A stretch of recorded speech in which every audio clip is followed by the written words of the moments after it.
Okay, you can go now. Jeremiah, are we gonna have to fight? Just kidding. Hi, Jeremiah.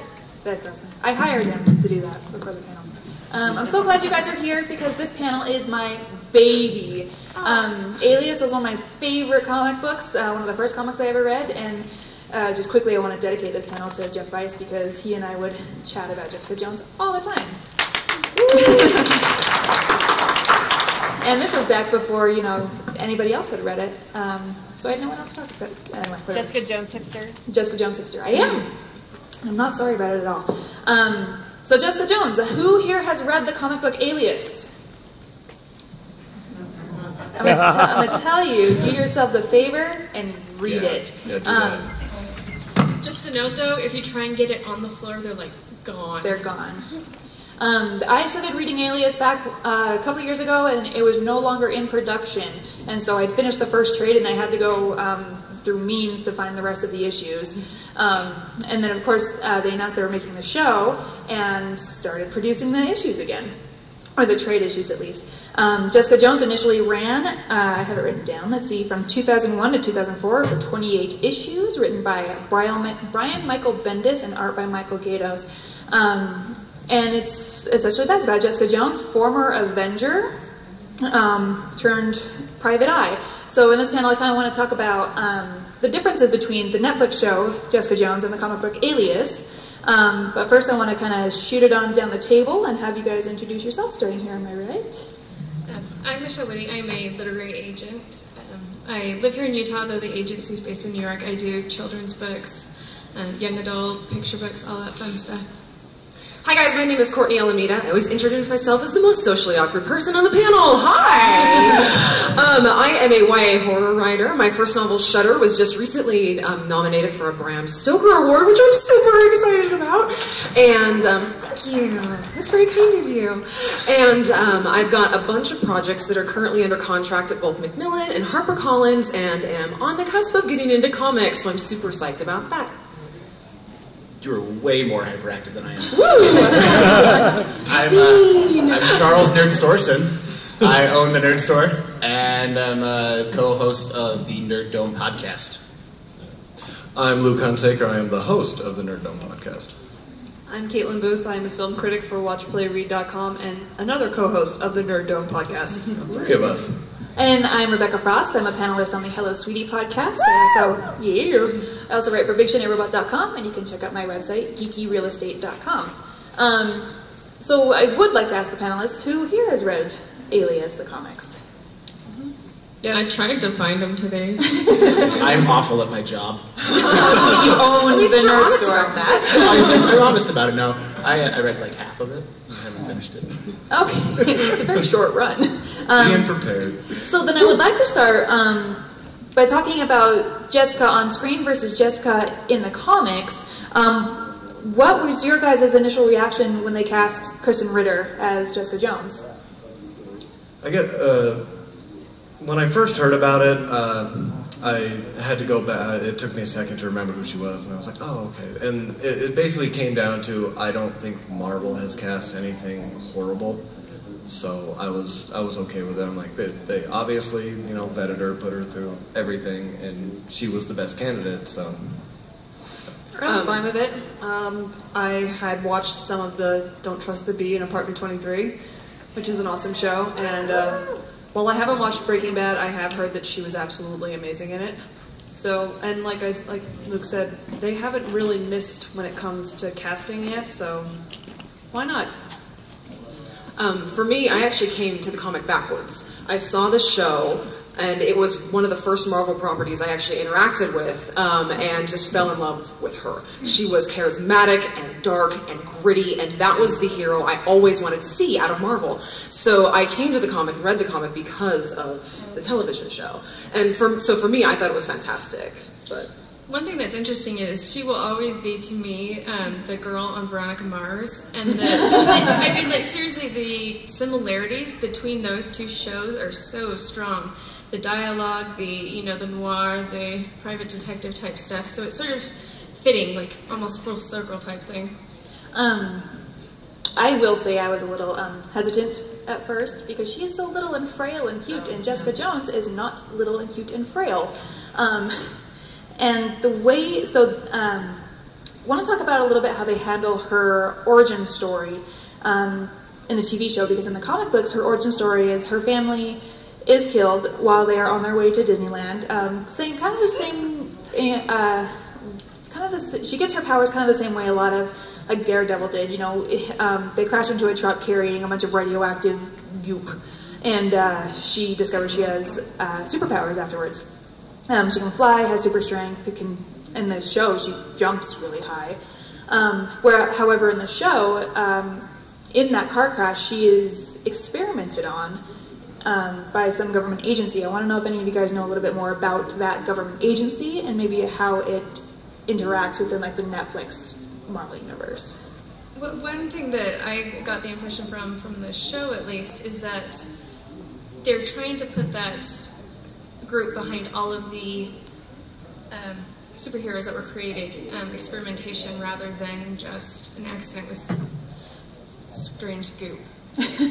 So it makes more sense that you don't die from radiation you're actually experimented on. Yeah. See, going kind of back with the origin story, one thing that I really liked from the comics that I know they can't do with the show, with the rights and everything, but I really liked that she was the nerd that had a crush on Peter Parker when they were in school together, and Peter Parker was the nerd. And I really liked that. I really enjoyed that.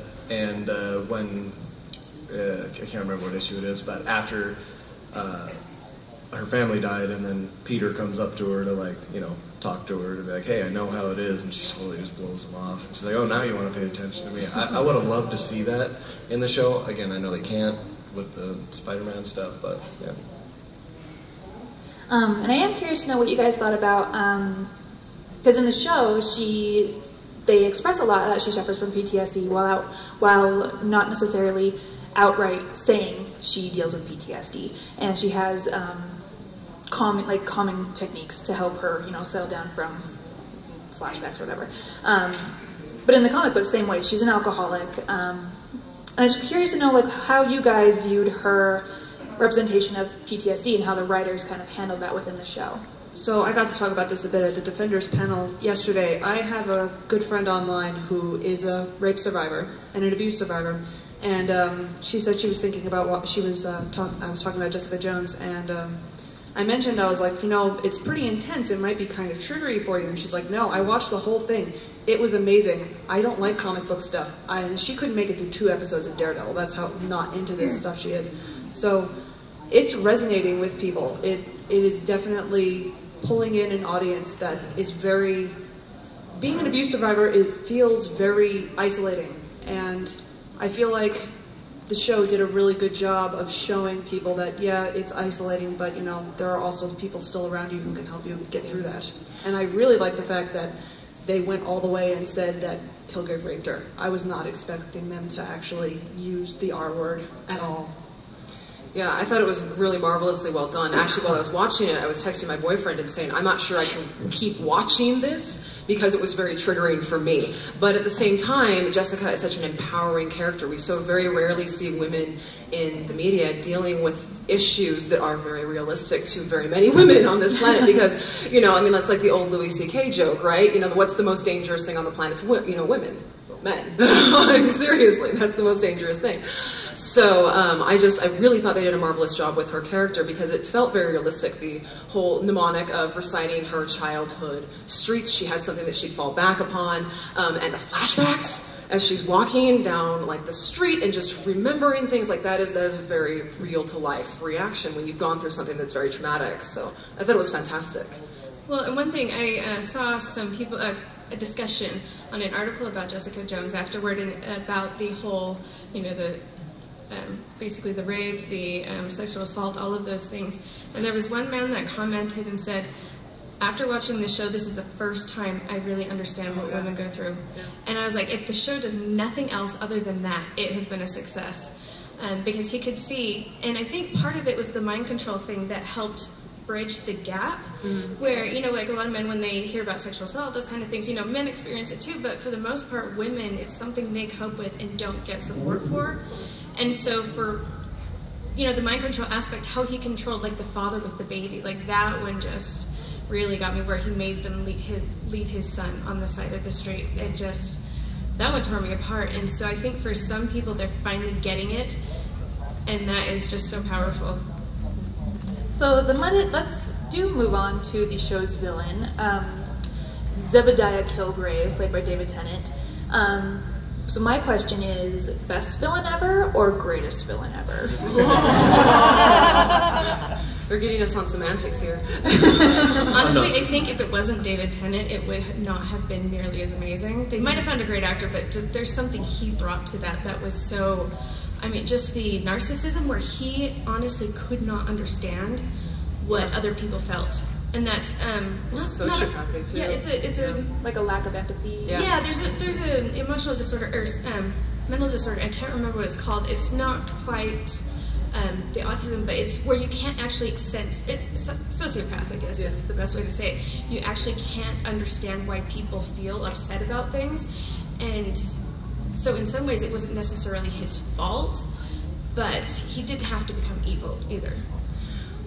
For me, I think his finest moment as a villain was when Jessica had come to her childhood home that he had redecorated for her.